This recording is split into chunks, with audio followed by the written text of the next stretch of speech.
não parar, não precipitar e não retroceder. Então dizer para esse cara, sabe quando nós vamos parar? Nunca, nunca na sua porca vida, né?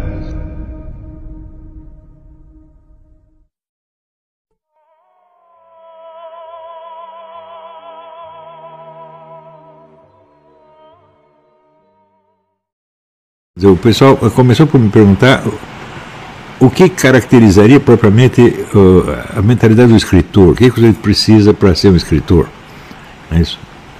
E a minha resposta foi a seguinte: a primeira coisa é a individualização da linguagem. Isso é absolutamente indispensável.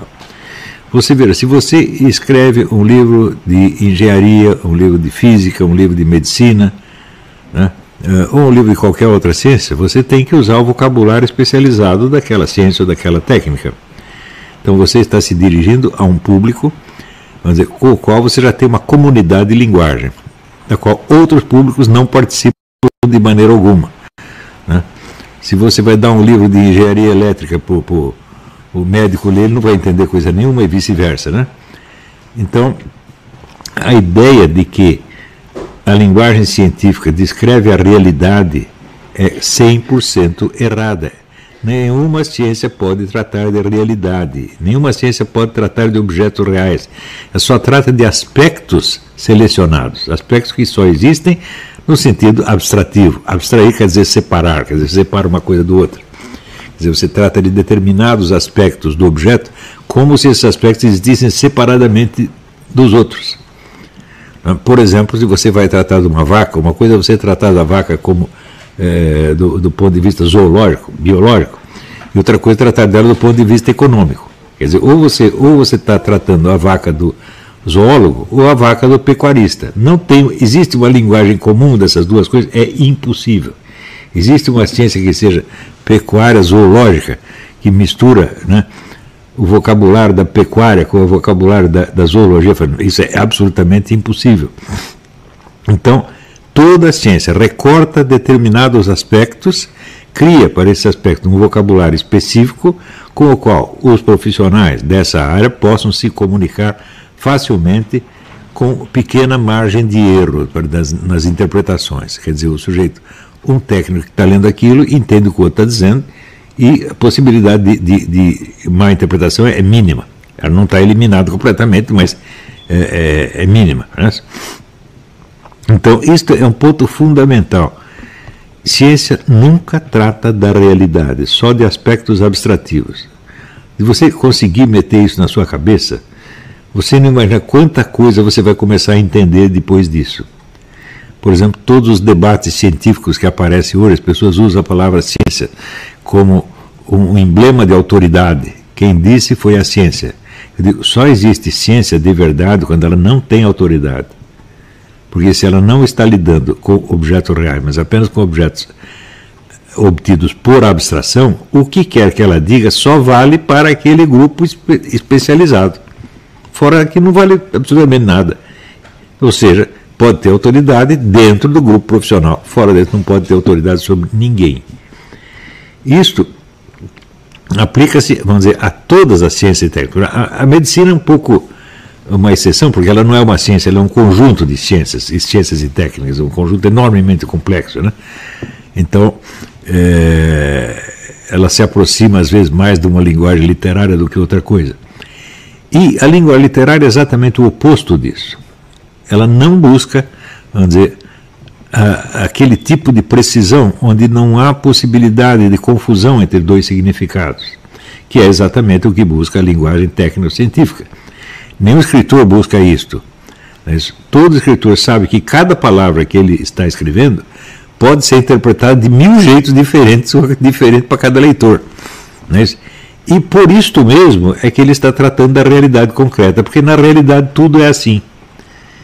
Existe algo que algum ser humano conheça objetivamente na sua total perfeição? Isto é impossível.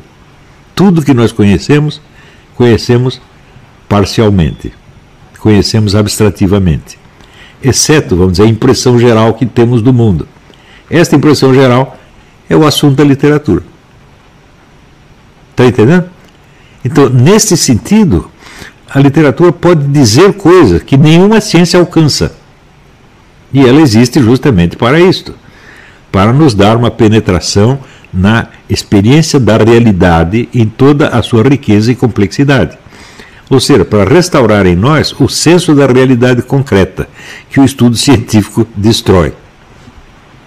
Então, por isto mesmo, é que ensinar ciência a uma criança que ainda não tem o domínio da sua linguagem natal é um crime. Você está criando um imbecil. Ele nunca vai entender nada, nem a língua da sua própria tecnologia ele vai entender. Quer dizer, existe um crítico inglês chamado Frank Raymond Lewis, e ele tinha a tese de que a disciplina fundamental na educação era a língua inglesa. Eu acho que ele tem toda a razão. Não a língua inglesa, a sua língua natal, seja ela qual for.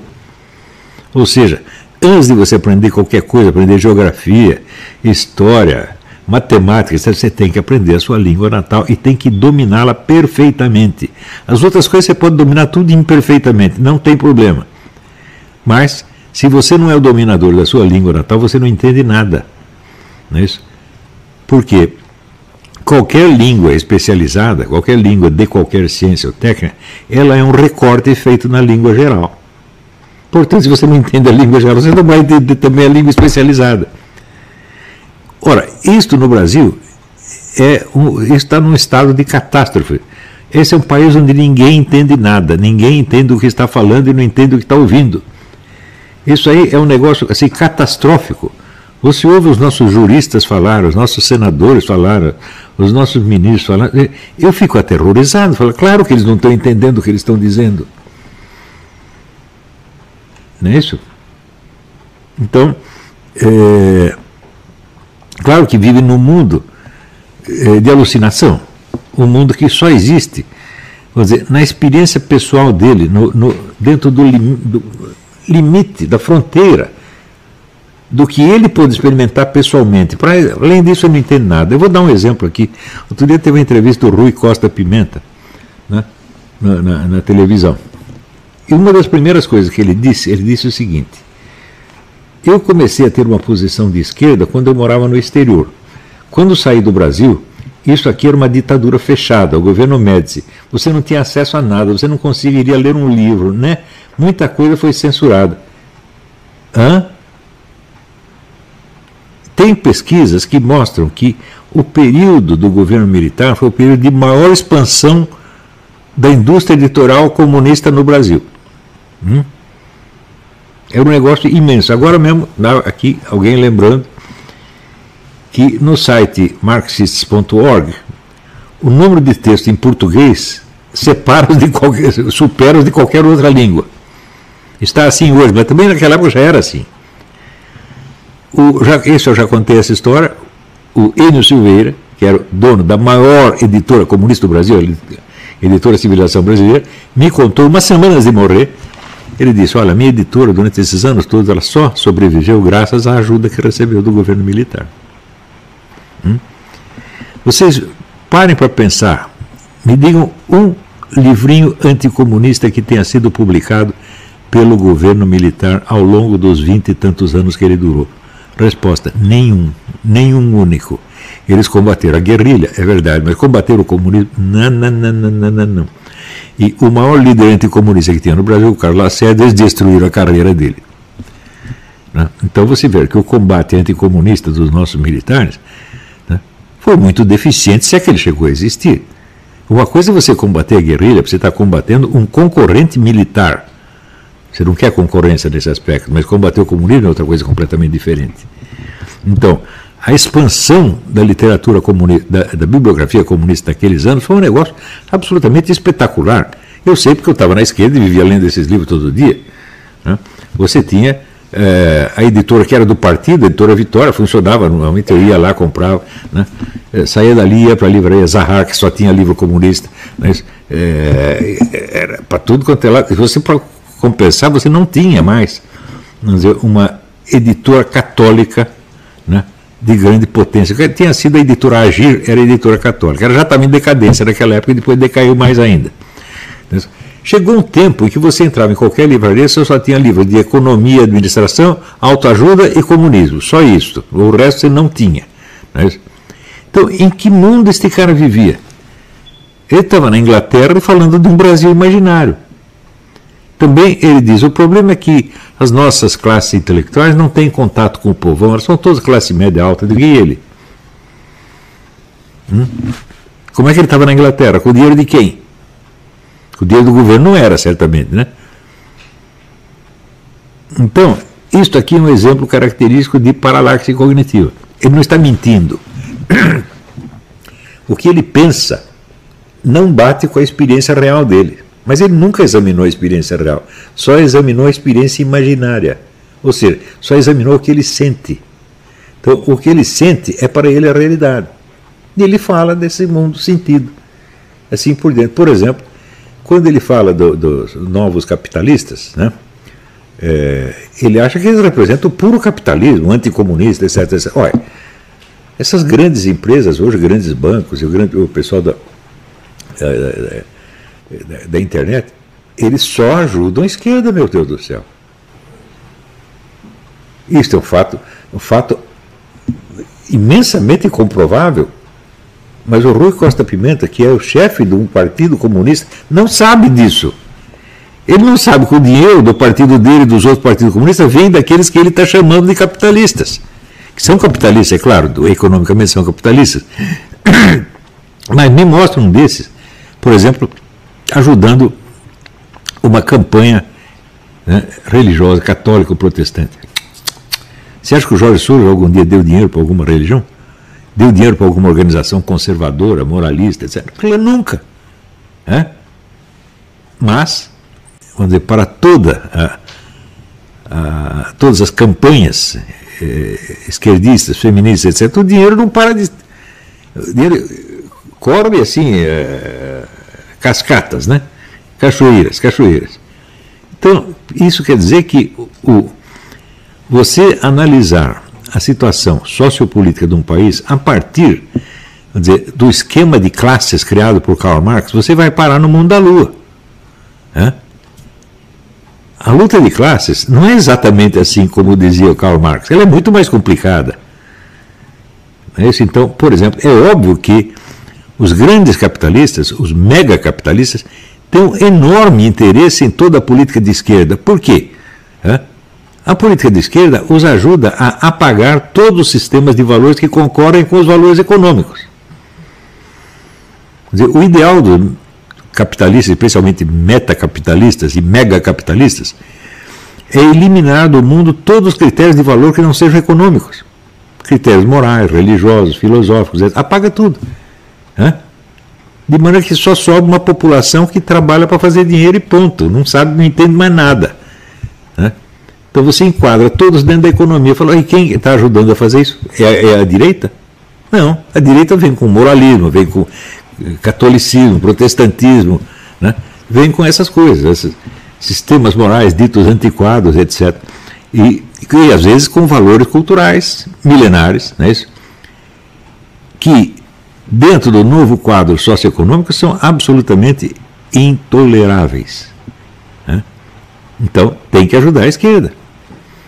Isso significa que a velha concorrência de esquerda e direita não funciona da maneira que a expressão verbal insinua. Quer dizer, de um lado você tem as classes altas, que são da direita, que são conservadoras, etc. Do outro lado você tem a classe pobre, que é progressista, revolucionária, etc. Não é assim de jeito nenhum. A classe rica hoje é 100% revolucionária, meu Deus do céu. Como é que eu sei isso? Eu deduzi isso dos conceitos abstratos? Não. Eu fui ver fato por fato. Eu fui ver o que o homem da Microsoft está dizendo, o que o cara da Apple está dizendo, o que o homem da Tesla está dizendo, o que o banqueiro está dizendo, o que o Rothschild está dizendo. Ei, depois de eu ler milhares de exemplos disso, que eu estou lendo essa porcaria vai fazer 40 anos, eu falei, não tem mais jeito. Eu tenho que admitir que a classe rica, a classe dominante é esquerdista. Toda ela. Você acha que o esquerdismo deles, que o comunismo deles, ameaça um pinguinho que seja o poder econômico deles? Não. Quanto mais forte é o movimento comunista, mais forte é o poder dos grandes capitalistas. O comunismo não passa de uma etapa do capitalismo, é o contrário do que dizia Karl Marx, que primeiro você tem o capitalismo, depois tem o comunismo. Não! O que está acontecendo nos países, ex-países comunistas? Né? Você cria o esquema comunista, ele se converte numa ditadura capitalista em seguida, porque é o único tipo de ditadura que pode funcionar. Como é que era a economia soviética? A economia soviética era estatizada aqui, ó, aqui. A economia soviética sempre teve capital privado. Era ilegal, mas era aceito. Tá certo? Existem inúmeros livros sobre isso. Né? Então, acabou o capitalismo na União Soviética? Nunca. Né? Acabou oficialmente. Agora, como era realmente a economia soviética? Não dá para saber. Sabe por quê? Porque todas as estatísticas eram falsificadas. Né? Não eram algumas, todas. Era tudo imaginário. Então, como é que você pode falar de uma economia planificada, de uma economia estatizada, onde você não tem sequer o controle intelectual do que está se passando? Se você nem sabe o que está se passando, como é que você vai controlar? O que o Estado soviético controlava? Controlava coisa nenhuma, porra. Aquilo era o caos. Né? E transformar esse caos num país, num regime capitalista foi a coisa mais fácil do mundo. Você fez assim, no dia seguinte apareceram milionários de tudo quanto é lado. Como pode ter tanto milionário se a economia era estatizada? Né? Eles já eram milionários antes, continuaram sendo depois. Tinham ligação com o Estado, é claro, todos tinham. Mas isso aí acontece em qualquer país capitalista do mundo. Os capitalistas são também acionistas do Estado. Então, isso quer dizer que toda a visão esquemática da luta de classe é tudo história da carochinha, gente. As coisas nunca foram daquele jeito. Karl Marx começou a escrever o Capital antes de ele ter visto um único proletário na vida. É? O que ele podia entender da vida proletária? Nada. O Engels também entendia um pouquinho, porque Engels era um capitalista. Então, alguns operários ele viu. Mas Karl Marx observava assim, ele vendo as reuniões, as conversas entre proletários, ele dizia, o proletariado ainda precisa ser guiado pelos intelectuais. Ele disse, peraí, vê o que você disse. Você acabou de dizer que a única classe que pode ter consciência histórica real é o proletariado. Porque todas as outras classes, as classes anteriores, têm uma visão distorcida pelo seu interesse de classe. O interesse do proletariado se identifica com o interesse da humanidade inteira. Então o proletariado tem uma visão objetiva. Então, como é que a única classe que tem uma visão objetiva precisa ser guiada por outra classe? Não faz o menor sentido. Então ele fez essa anotação e não voltou a investigar o assunto dos intelectuais. Se você vai procurar o que Karl Marx escreveu sobre os intelectuais, é muito pouca coisa. Muito tempo depois aparece Antônio Gramsci dizendo que quem faz realmente a revolução são os intelectuais. Mas isso foi muito tempo depois. Né? E que poder tinha o Antônio Gramsci? Nenhum, o Antônio Gramsci estava na cadeia, pô. Quer dizer, quando ele percebeu que quem faz a revolução são os intelectuais, ele não podia fazer revolução nenhuma. Os livros do Antônio Gramsci, escritos do Antônio Gramsci, começaram a ser lidos pelos comunistas 20 anos depois dele morrer. Né? A editora, acho que é Einaudi, começou a lançar isso nos anos 50. Daí começaram a pensar, inventaram o tal do eurocomunismo. O eurocomunismo também durou um pouquinho. O eurocomunismo era um comunismo de intelectuais. Também não funcionou. O único lugar onde deu certo a Revolução Gramsciana foi no Brasil, que eu saiba. Né? O Brasil é um sistema gramsciano mesmo. Quem manda no comunismo brasileiro? Tipos como o senhor Rui Costa Pimenta, que estudou na Inglaterra. Né? Quantos líderes operários tem? Nenhum. Você vai dizer que o Lula é um líder proletário? O Lula nunca trabalhou na vida, meu Deus do céu. A primeira coisa que ele fez foi cortar o dedo para não precisar trabalhar mais, nunca mais trabalhou. Tem algum sujeito que tem experiência? Eu tenho experiência proletária. Trabalhar em fábrica? Eu trabalhei em fábrica no começo da minha vida. E assim, tomava um ônibus, ia até o Parque Pedro II, Parque Pedro II tomava outro ônibus, daí descia na estação da Estrada de Ferro, tomava um trem para chegar lá no lugar da fábrica e ainda tinha que andar 1 quilômetro embaixo da chuva. Isso era a minha vida, quando eu tinha 15, 16 anos. Né? Então, eu sei o que é a vida proletária. Eu estava lá, eu vi. Então,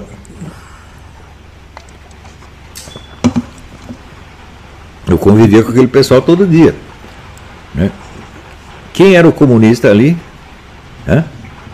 O dono da fábrica. Ele me ensinou as minhas primeiras noções de comunismo. Na casa dele, ele era um sujeito muito simpático, né? Muito acolhedor. Eu ia na casa dele. Então, na casa dele, eu via o quê? Via toda a liderança comunista passar por lá. Eu vi o Mário Schemberg, a Gildo Barata, eu vi lá. Mas, todos os líderes comunistas passavam por lá. Foi lá que eu peguei minhas primeiras noções de comunismo, graças ao meu patrão. Você acha que isso foi uma coincidência? Não, isso aconteceu com todo mundo, meu Deus do céu.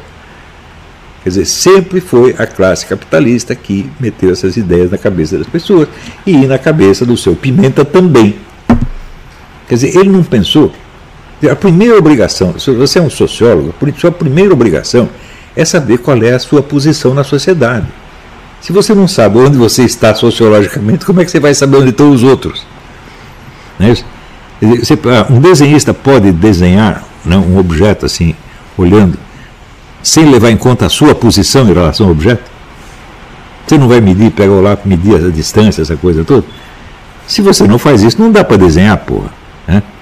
Então, o falecido embaixador Meira Pena era professor na Universidade de Brasília, e um dia ele perguntou para os seus alunos: a que classe social vocês pertencem? Nenhum sabia. Eram todos filhos da burocracia estatal, todos.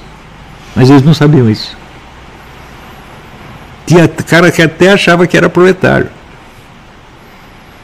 Não é uma coisa terrível? Eu penso assim, né?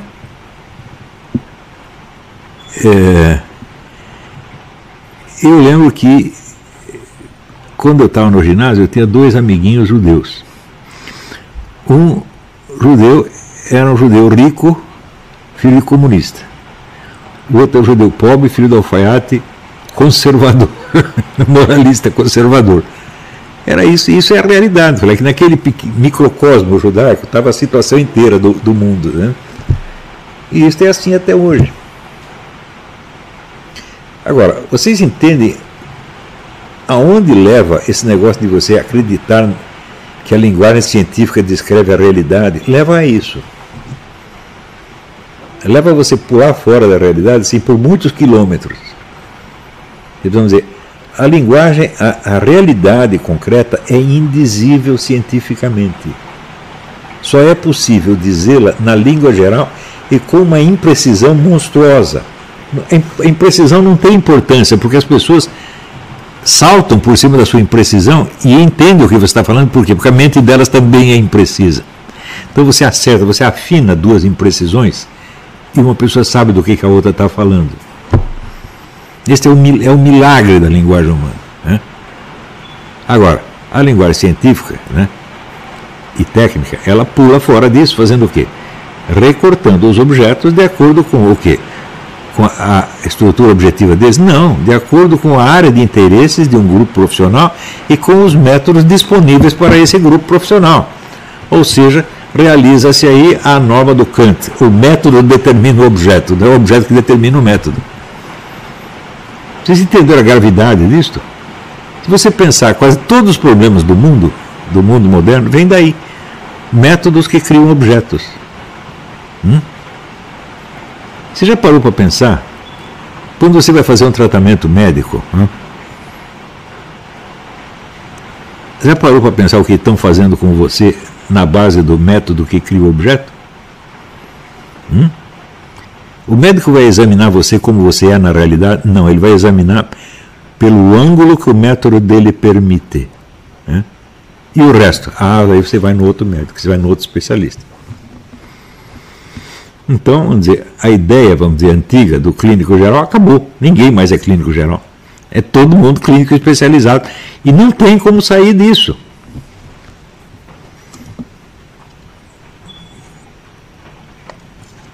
Então, quanto mais falha essa linguagem científica, mais pretensiosa a autoridade científica se torna. Quer dizer, qualquer pessoa que tenha estudado assim, o que é realmente ciência, sabe que a ideia de ciência é incompatível com a ideia da autoridade científica. A ciência é aquilo que nunca tem autoridade, porque ela está permanentemente se corrigindo. Então, nada do que a ciência diga é definitivo, a não ser que seja uma ciência abstrata, totalmente abstrata, como matemática ou lógica. Aí sim, o que você diz pode ser definitivo. Por quê? Porque aquilo não quer dizer nada, você não está se referindo a nenhum objeto do mundo real, mas apenas a relações abstratas. Não é isso? Sei lá, 1 mais 1 igual 2, isso não vai mudar nunca, tá certo? Mas o quê? É? Se você, por exemplo, você pega uma maçã e diz, uma maçã é igual a outra maçã, ela é igual mesmo? Né?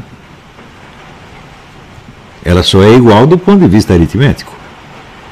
É igualdade numérica, mas elas são sempre diferentes. Né? Uma formiguinha é diferente da outra formiguinha, né? Mas uma formiguinha mais outra formiguinha dá 2 formiguinhas, e assim por diante. Né? Ou seja, no mundo lógico-matemático, você tem essas verdades eternas.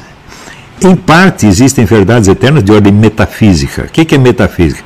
A estrutura total do universo. Agora, com relação à estrutura total, você pode chegar a algumas realidades definitivas. Só que elas dizem respeito a alguma coisa em particular, nada em particular. Portanto, a vida real que você conhece continua tão indefinida quanto antes. Mas hoje em dia as pessoas também não sabem o que é metafísica. Não é isso? Porque eu digo assim, que todas as religiões têm o mesmo núcleo de princípios metafísicos. Igual. Daí aparece essa besta desse seu Zucchi, que é o homem da Montfort, que eu chamo de Montfaible, e ele diz que eu estou afirmando que todas as religiões são iguais. Eu estou lidando com o analfabeto, evidentemente. Mas o analfabeto é líder, orientador. Né? Você vê, pregação religiosa é um negócio enormemente perigoso. Eu vou dizer por que é perigoso. Porque o sujeito está falando com uma autoridade que para ele é superior ainda à da ciência. Ele está falando com a autoridade divina.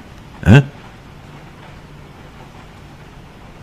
Você já viu algum pregador ter a precaução que tinha São Paulo apóstolo? Quando fazia a pergunta para ele, ele respondia, o senhor não me disse nada, mas eu acho que... Então ele distinguia muito bem o que foi mensagem de Deus e o que ele está pensando. Eu nunca vi nenhum pastor ou padre fazer isso. Né? Eu não sei qual é a lição divina sobre isso, mas eu acho que, então, a minha opinião vale tanto quanto de qualquer outro. Não é ensino religioso, é apenas a minha opinião. Ninguém faz isso, meu Deus do céu. Você ouve os caras falando, você está pensando que todos são papas. Até o pastor protestante é um papa, tá entendendo? Quer dizer, o que é isto? Isso aí é assim, é a burrice brasileira elevada ao seu grau máximo. O que acontece no Brasil de hoje em matéria de cultura, eu sempre insisto nisso, é uma coisa calamitosa, gente. Eu não estou brincando, porque se você não tem sequer um círculo de intelectuais capaz de discutir as coisas com seriedade, nenhum problema tem solução nunca. Porque tudo o que se faz no mundo, absolutamente tudo, começou em círculos de intelectuais. Os intelectuais começam a discutir uma coisa 100 anos antes dela virar um projeto político, um projeto de lei. 100 anos. Né? Se você não tem a elaboração puramente teórica, hipotética da coisa, muito menos você vai ter o trato prático da coisa. Não tem, simplesmente não tem. Não é isso? Outro dia mesmo eu mostrei, tem... por exemplo, você pensa bem, hoje existem leis feministas, etc. Quando começa a discussão feminista? Né? Eu me lembro, por exemplo, do John Stuart Mill discutindo essa coisa no meio do século XIX. Né? Ele não era uma mulher, ele era um homem feminista. E assim por diante. Você acha que o John Stuart Mill teve aquela ideia, no dia seguinte apareceu lei feminista? Claro que não, levou 100 anos para começar a aparecer. Né? E nesse percurso, muito se ganha e muito se perde.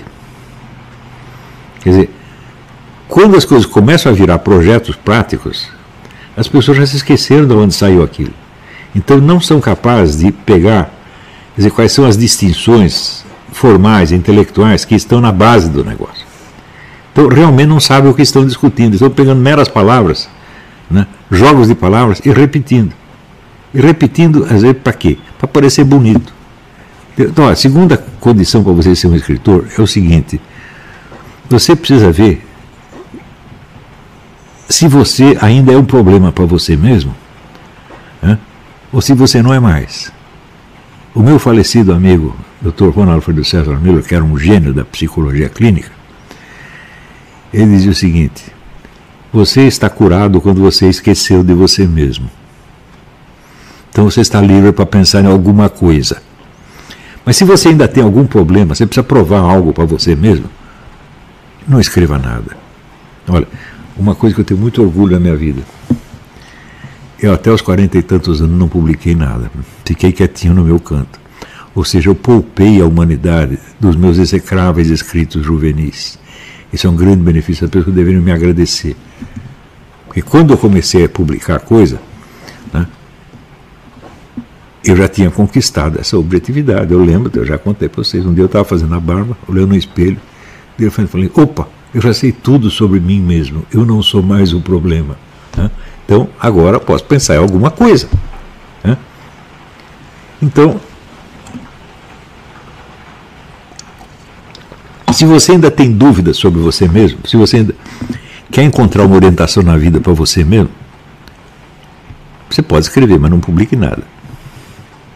Escreva para você mesmo e esconda. Pode mostrar para sua mãe. E olha lá, hein? Se você não gostar dela, você quer se vingar dela, dá para ela ler. Tá certo? Então, vamos dizer, a primeira condição do escritor é ele ter o domínio da sua língua natal. Ele não precisa saber mais nenhuma. Mas eu acho que essa de Queiroz que dizia, eu falo bem o português, as outras eu falo patrioticamente mal. Então você não precisa saber outras línguas, mas a sua você precisa dominar. Ora, eu conheço mais gente no Brasil que fala inglês correto do que fala o português correto. Porque ele respeita a língua inglesa, mas não respeita a sua própria língua. Você vê, no Brasil, criou-se um abismo entre a língua falada e a língua escrita. Se você pegar um americano, ou um inglês, ou um francês falando, você vai ver que a língua dele não é muito diferente daquilo que se escreve. Claro, tem alguma diferença. Mas no Brasil é um abismo. O abismo é tal que se você grava o sujeito falando, você tem um erro de gramática em cada linha. E tem que ter. Por quê? Porque nós perdemos duas pessoas verbais. Perdemos a segunda do singular e a segunda do plural. Tu e vós não tem mais. Então você vai ter que misturar, né, os pronomes diretos da terceira pessoa, né, com os pronomes possessivos da terceira. Como é possível isso? Ou com o pronome possessivo da segunda. Então, você vai lá e pega o teu pacote. Percebe que você misturou a terceira pessoa com a segunda. Para você, olha, o trabalho que eu tenho para escapar desse problema, tudo que eu vou escrever eu tenho que inventar um jeito. Quer dizer, claro, você pode restaurar as pessoas verbais perdidas. Você pode escrever tu e vós. Pode, nada impede. Mas se você faz isso, você precisa tomar cuidado para não soar muito esquisito. Porque se soa esquisito, já atrapalhou a leitura, meu Deus do céu. Se soa esquisito, o cara começa a prestar atenção na língua sem prestar atenção no que você está falando. Daí complica tudo. Então, quer usar o tu e vós? Use, mas com cuidado. Não é isso? E depois você vai reintroduzindo aos poucos, talvez você vai habituando o seu leitor a essas coisas. Né? Então, o número de erros que são admitidos na fala oral e que não são admitidos na escrita é muito grande. Quer dizer, isto é evidentemente uma crise. Quer dizer, a língua tem que ser um instrumento de expressão fácil e natural. Tem que ser igual para todo mundo, esse é o primeiro lugar. A coisa mais incrível é o sujeito que tem aquele, na escola de pensamento, que dizia que ter uma gramática igual para todo mundo não é democrático. Quer dizer, você impõe a sua gramática para todo mundo. Eu falei, mas peraí, mas se é igual para todo mundo é a definição do que é democrático, né? Agora, você quer que tenha uma gramática para cada bairro, uma gramática para cada classe social, uma gramática para cada raça, uma gramática para cada idade, né? E essa estratificação assim enorme, você vai achar que isso é democrático? Então, evidentemente, o que quer dizer a palavra democrática na boca desse sujeito? Não quer dizer nada. Ele não sabe o que é democrático. Então ele usa essa palavra por quê? Porque é bonito. Outra coisa, se você ainda tem problema com você mesmo, você vai tentar escrever para você parecer bacana, para você impressionar alguém, para você obter um prêmio na vida, tá certo? Ou seja, você está tentando escrever para resolver um problema seu, então o resultado, você não vai ajudar ninguém a resolver problema nenhum, porque o único cara que você está interessado em ajudar é você mesmo, tá certo? Então o que você escreve pode parecer muito divertido para você mesmo, para os outros vai ser um saco. Quer saber? Uma coisa que eu me orgulho é isso aí. Eu queria ser um escritor com muitos leitores. Eu queria ser escritor desde jovem, mas eu percebia que eu não entendia nada de nada. Né? Eu falava, se eu começar a escrever agora, vou só encher o saco das pessoas. Então eu vou primeiro viver a vida, vou adquirir experiência. E depois eu vou escrever. Então, durante 20 ou 30 anos, eu vivi 20 vidas diferentes. O que aconteceu? A pessoa pergunta, por que você não escreve um livro de memória? Eu falo, não dá, porque aconteceu coisa demais. Né? Então, isso eu acumulei experiência. Né? A minha experiência ela é tão rica que eu sei, na maior parte dos casos, eu não vou conseguir expressá-la. Às vezes tem episódios que passaram na minha vida para eu contar aquele episódio, eu falo, esse episódio sozinho dá um livro. Né? Então, tendo adquirido experiência, não só a experiência direta, mas também indireta, através da leitura, do aprendizado, etc, etc. Bom, chegou um ponto onde eu entendi que eu tinha alguma coisa que eu podia dizer, alguma coisa que as pessoas não sabiam e que era do interesse delas, e que eram coisas que elas estavam tentando entender e às vezes estavam até tentando dizer e não conseguiam. É isso? Então, eu não estou falando o que eu acho, eu estou falando o que você acha, pô. Eu estou falando o que você percebe. Eu já recebi milhares de mensagens dizendo isso. Você disse o que eu estava querendo dizer. A coisa que mais me satisfaz como escritor é isso. Né? Sabe que eu ajudei meu público a dizer algo que ele queria, que ele precisava dizer. Porque quando você tem um problema e não consegue dizê-lo, você não consegue dominar o problema. A linguagem é o nosso maior instrumento de ação sobre o mundo. Não é isso?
E aí pessoal, tranquilo? Então se inscrevam no canal, comentem, curtam, compartilhem. Isso ajuda bastante nosso canal. Quem quiser ajudar a gente de outra forma, os links estão aí na descrição do vídeo. Temos Apoie-se, tem o apoio coletivo e também quem quiser ser membro ou participar da nossa vaquinha. Sigam nas redes sociais, os links estão aí na descrição do vídeo. Então é isso aí, sempre com Deus, pátria, família e liberdade por um Brasil melhor. Valeu pessoal, fiquem com Deus. Se inscreva e compartilhe o canal. Obrigado.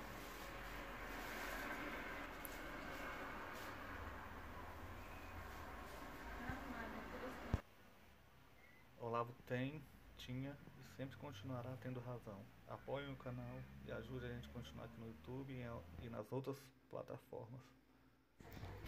Obrigado. Fique com Deus.